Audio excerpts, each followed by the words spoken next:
হাতে মোটে একদিন সময়, এরপরেই শুরু মাঠের লড়াই। অ্যাডিলেইডে দ্বিতীয় টেস্টে মাঠে নামার আগে দু দলই আভাস দিচ্ছে হাড্ডাহাড্ডি লড়াইয়ের। দিবারাত্রি টেস্টে খেলা হবে গোলাপি বলে, আর সেই ম্যাচকে কেন্দ্র করে অনুশীলনে ব্যস্ত দু দলের ক্রিকেটাররা। বর্ডার গাভাস্কার ট্রফির প্রথম ম্যাচে হেরে পিছিয়ে অস্ট্রেলিয়া। দ্বিতীয় টেস্টের আগে দলে ফিরেছেন রোহিত শর্মা। শুভমান গিলকে ফিরে পেয়ে অ্যাডিলেইডে আরও শক্তিশালী হয়ে নামবে ভারত, কিন্তু মেন ইন ব্লুকে চিন্তায় রাখবে অ্যাডিলেইড। দিনরাতের টেস্টে যে অস্ট্রেলিয়ার রেকর্ড সমৃদ্ধ। অ্যাডিলেইডে এখন পর্যন্ত 7টি দিবারাত্রি টেস্ট খেলেছে অস্ট্রেলিয়া, সবকটিতেই জয় নিয়ে মাঠ ছেড়েছে অজিরা। 2019-এ এই মাঠে দিনরাতের টেস্ট খেলতে নেমে 3 উইকেটে 589 রানের বিরাট টার্গেট তুলেছিল অজিরা।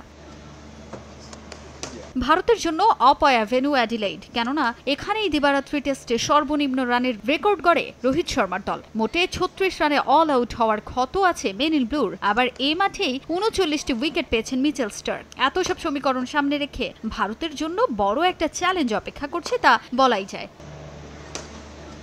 দ্বিতীয় টেস্টের আগে দলে যোগ দিয়েছেন রোহিত শর্মা। প্রথম টেস্টে পার্থে রোহিতের অনুপস্থিতিতে যশস্বী জয়সওয়ালের সঙ্গে ইনিংস ওপেন করেন KL রাহুল। দ্বিতীয় ইনিংসে ভারতের ওপেনিং পার্টনারশিপে ম্যাচের রং বদলে দেয়। তবে দ্বিতীয় টেস্টে রোহিতের ফেরায় রাহুলের ব্যাটিং পজিশনটা কি হবে? ম্যাচের আগে ফুরফুরে মেজাজে থাকা রাহুল নিজেই দিলেন সে প্রশ্নের উত্তর। রোহিত ওপেন করলে তাকে যে ফিরে যেতে হবে চিরচেনা সেই মিডল অর্ডারেই।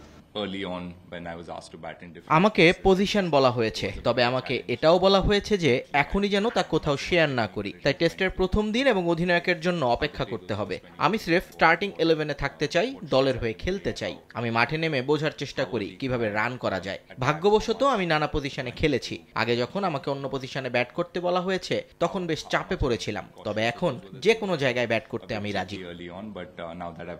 এদিকে পরিসংখ্যানে ঢের এগিয়ে থাকা অস্ট্রেলিয়াও সমীহ করছে ভারতকে। রোহিত শর্মা, জসপ্রীত বুমরাদের নিয়ে ভীত তারা। যদিও প্রথম টেস্ট হারলেও দ্বিতীয় টেস্টে ঘুরে দাঁড়ানোর লক্ষ্য অস্ট্রেলিয়ার।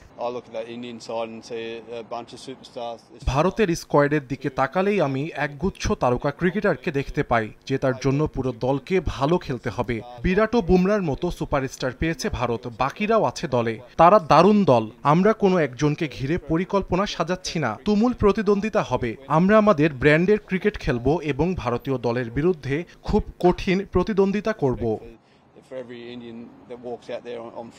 আগামী 6 ডিসেম্বর ভারতের বিপক্ষে দ্বিতীয় টেস্টে মাঠে নামবে অস্ট্রেলিয়া। তাজিন খন্দকার, সময় সংবাদ।